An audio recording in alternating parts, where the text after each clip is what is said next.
back to my channel. I'm here with my mom once again. Hi. Today, again, we're going to do top 7 Buffy Vampire Slayer finales. Because we both love Buffy.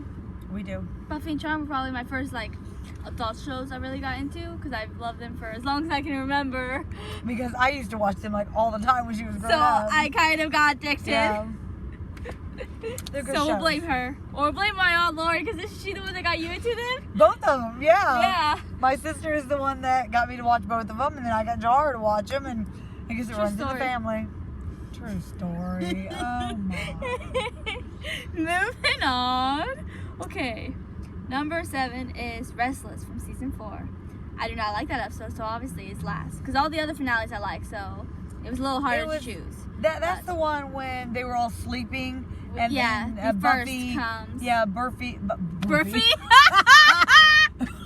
Can you say the name? Buffy had a dream about the very first Slayer, Buffy. and it lets you know. I guess it gives you more origin to understand the first Slayer. Yeah, it's kind of something you need to watch for the first time, but not something you probably will continue watching because it's not a good episode. No. But I mean, for the first time, it does give you understanding of the chosen one. And there is actually a lot of foreshadowing for the next 2 seasons in that one, or next 3 seasons. So, yeah, so it is important to watch at least once, but I'm never gonna watch it again. Yeah, it's not a very good episode. It's not. It isn't. But like I said, it gives you an understanding of the chosen one. True. So it is kind of important to watch that first time, you know? Yeah. Which a lot of the stuff like that is, just because they're not good doesn't mean they're not important for at least once, you know? Okay, number 6 is Prophecy Girl, season 1. It's a good finale, but it's not my favorite. It's when Buffy defeats the Slayer. I think she means the master. Yeah, she defeats herself. And that's the end of the show. Technically, she does die. She does die. She almost quit because she didn't want to do it because she found out she was gonna die. But then she, after the whole Willow and Cordelia finding those bodies, is when Buffy realizes she has to do this. Yeah. Because Willow was upset. She knew those guys, and so, and then the Slayer does kill her, and that's why I know they say that Slayer walks alone. But why do you think all the Slayers die within a year or 2? Because Buffy had friends and Xander saved her life. Buffy actually died twice, and if it wasn't for her friends, she would not been standing.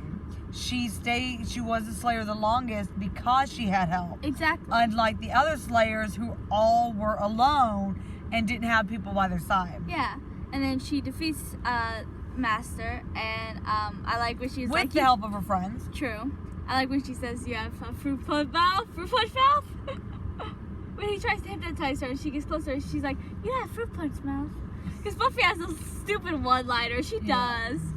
You know, a lot of times the main character is not your favorite, but Buffy is definitely. No, she's awesome. Yeah, and Sarah Michelle Gellar is awesome. Actually a very good actress. Yeah. Seen her on plenty of things before Buffy and after, and she's a great actress. But she defeats the Master, and then she goes party and you say to save the world, you should go party, which is what she says at the end of the episode, anyways. So yeah, I like when Cordelia runs through the school with her car to try to help. I don't remember that. Because Willow and Jenny left because they thought this was gonna go down to the bronze, because that's what happened last time. And then Cordelia was there with their car, and then they got in because they saw all the vampires and realized that this was where they were heading all along. And she was like, where do we go? The library. And she just drove the car through the school. Because Cordelia is pretty awesome. Okay, number 5, Becoming Part 2, Season 2. This is when she has to fight Angel, which is probably one of the hardest things she's ever had to do. I might not be an Angel fan, but killing him and then disappearing at the very end. Yeah. I might not be an Angel fan, but that was hard to watch. Yeah, and she did love him. Because what made it hard to watch was the fact that he became Angel again. He went from being Angelus to Angel again. If it was just Angelus, right at the very end, and therefore knowing that he was now good and had no memory at that time of what happened, she still did what was best for the world. And which was the hardest thing for her to do. Yeah, because he had already opened up that thingy mabob. A katha. So, and the only way to stop it at that point was to kill the person who opened it, the key, you know? Which was Angel. Yeah, and I do like that I like what Buffy said in season 7 when Anya went back to being Avenged Demon and killed a bunch of people, and Xander was obsessed. Xander's like, don't do it, and she's like, I killed Angel. Remember that? Yeah. I would have given everything to be with him, and I put a sword through him because she did what was best for the world, no matter how hard it was for her. And that's what she has to do in the end. Yeah, you know, and but I love at the end of the first part of that episode, because it's a two-parter, you know, with she's running through the school and Whistler's talking. Oh my God! And she finds Kendra. Yeah. You know, and then everyone else is all hurt. And what makes it so sad is they have her running in slow motion to Whistler talking, and then she gets arrested in the end. It's like, are you kidding me? But it was actually a pretty good episode. It's a sad episode, but pretty good. Yeah. It's probably not the saddest finale. What made it sad for me was also her leaving. Yeah. Was her leaving. Because she walked away from she had all already her been friends, expelled. her mom, and it shows her across the street looking at her friends. Yeah. Before she gets on the bus and leaves. And she left a note for her mom. Yeah. And her mom reads it. Yeah, and Joyce was all mad at Buffy at the beginning of season 3, which I kind of understand, but I understand why Buffy left too. When she found out that Buffy was the stinking slave, she was like, you leave this house, you never come back again. He's like, you don't say something like that and not expect him to actually not do it. But people always say things in the heat of anger without thinking. True, but you have to understand why Buffy left. Not just the whole Angel thing, but she also thinks her mom doesn't want her to come back. That's why you have to be careful what you say. Yeah. It was messed up, but yeah. Okay. Number 4 is The Gift from season 5. Now that was an awesome episode. Yeah. That was... I cried. When Buffy dies and then everyone watches her. Even Spike breaks down. He's Spike. You know, and even though back then I wasn't a big Dawn liker, she did grow on me though. She got better. Yeah, she got more better. tolerable. Yeah. More tolerable. I would never call her nearly as close to being one of my favorite characters, but she became more tolerable. Yeah. And you know, but when Buffy realized what she had to do to save Dawn, I like her little speech to Dawn. Yes, and she had all those flashbacks. You know, like Spike telling her it always has to be blood, and her and Dawn holding hands, like with their blood, because they do have the same blood. And her. That's when Dawn found out who she was. They were in the hospital. Yeah, and you know, her telling Giles that the monks made her out of her, and I'm pretty sure there's a couple more that I'm forgetting.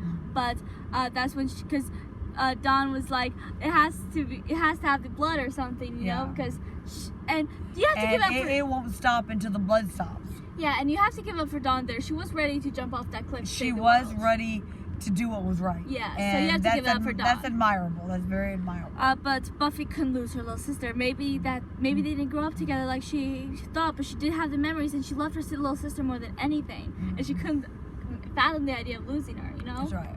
So she ended up jumping off, and then as she was, it's like she was talking to Dawn as she was doing it, and you know, and then it showed all her friends see her, and it was just so sad. It was.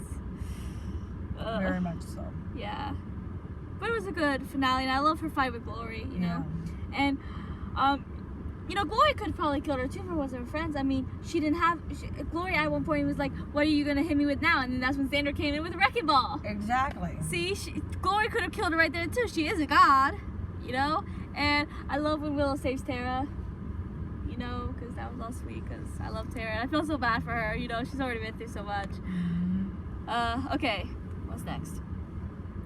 Number 3 is Graduation Part 2. I love that one. It's the last episode from season 3 when they have to fight the mayor and they graduate and they blow up the school. I like that one because it wasn't just Buffy and her friends. It was the entire school.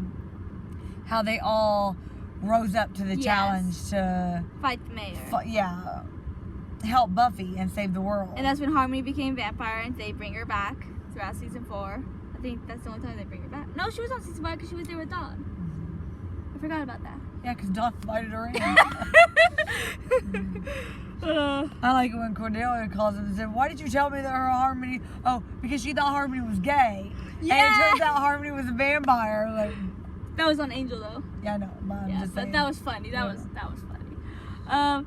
Yeah, but because I like when they were trying, because it's like it was showing both sides trying to get ready for the war, you know. And then Buffy was trying to figure out what his weakness was, and it's funny we hear Oz and Cordelia with their little ideas, you know, hummus or germs. Yeah. And when Just attack him with Ebola. and then Oz's like, we could attack him with hummus with a straight face. This is why we love Oz. Yeah, Oz is awesome. But- I was sad when he left. Yeah, but I was glad that they brought in Tara, because they never would have brought in Tara without Oz. Yeah. What was I gonna say next?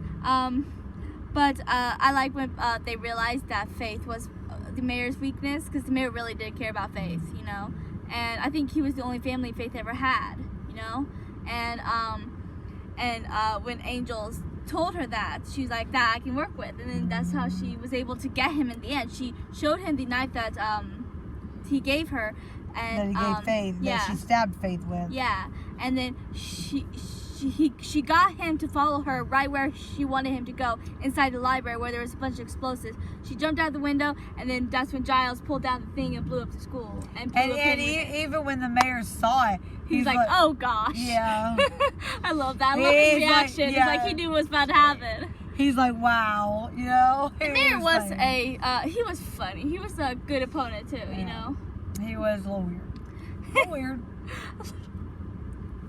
But still. He was like the most polite demon in any of these kind of shows. Not just Buffy, but Charmed and all of them. A demon that was afraid of germs. He wasn't afraid of the Slayer or anything like that, but he was afraid of germs. He was polite. How many times did he tell his vampires about language and crap? That is kind of weird. That is kind of weird. It's not what you would see a demon doing. No, he's you know? definitely not your... I also like the realization when Xander figured out that Anya's been to one before, and then he brought her to the library. He's like, "You want to know how to defeat the mayor? Ask the only other person alive who's been to an ascension. Yeah. And so she kind of told them about the last ascension she went to, you know.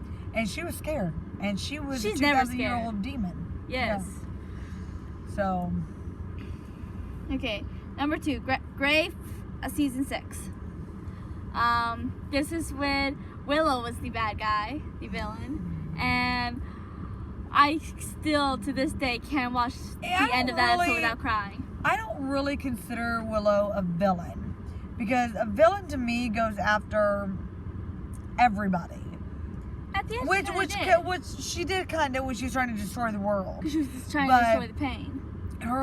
She wasn't driven because of evilness or whatever. She was driven because she Lost the love of her life. Yeah, because it's bad enough that she loved 2 people her entire life, Oz and Tara. She lost Oz mainly because of his, werewolfiness. He was afraid of hurting her.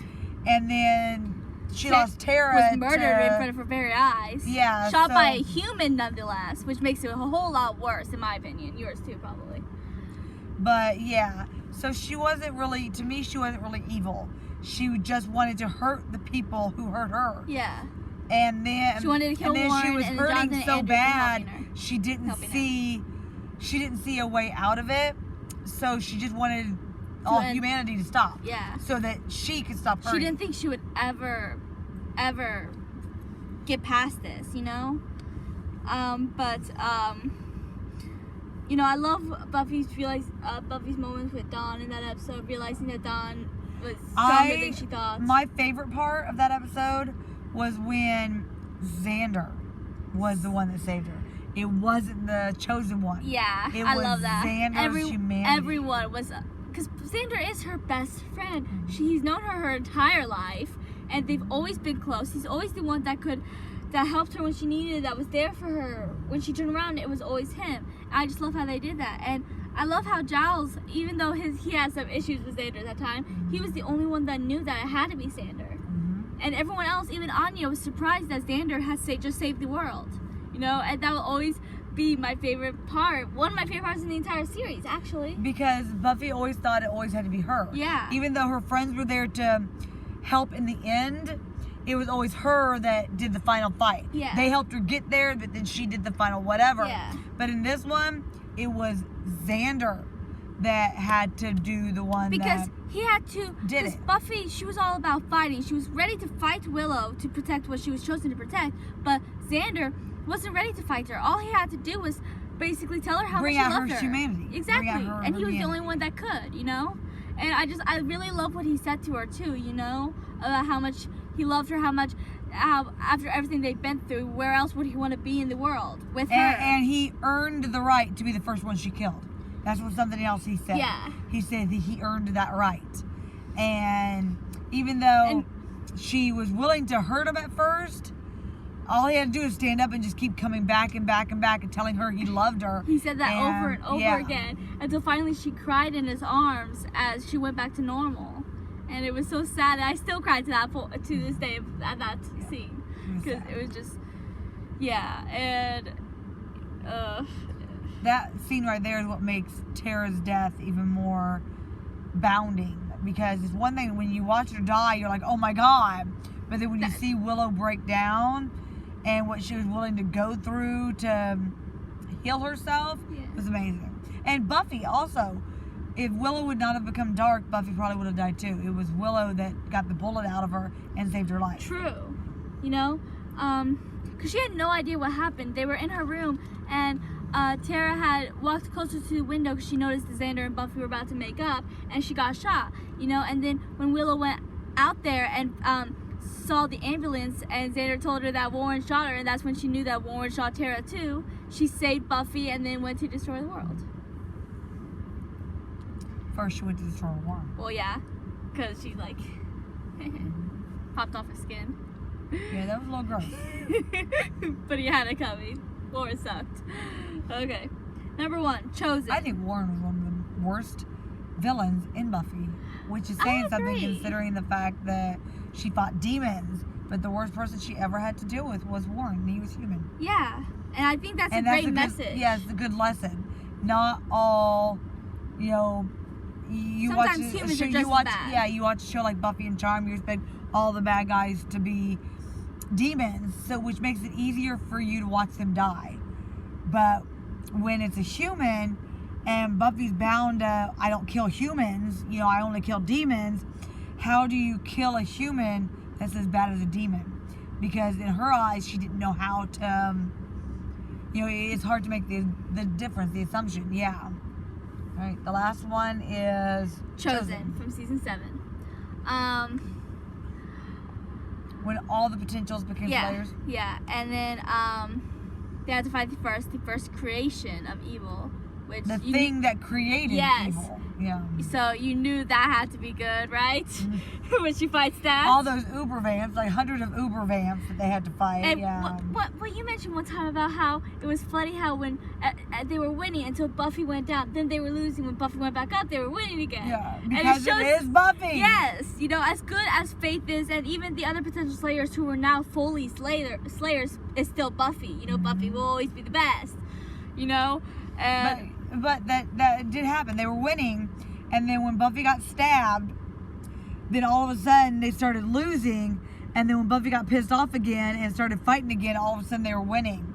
That should also let you know that no matter how mad people get at Buffy, in the end she is their hope. Because even Xander and them, who turned on her at one time during this season, in the end they know that Buffy will do whatever Buffy has to do to win the battle. Even if that means sacrificing herself. She's done that more than a few times.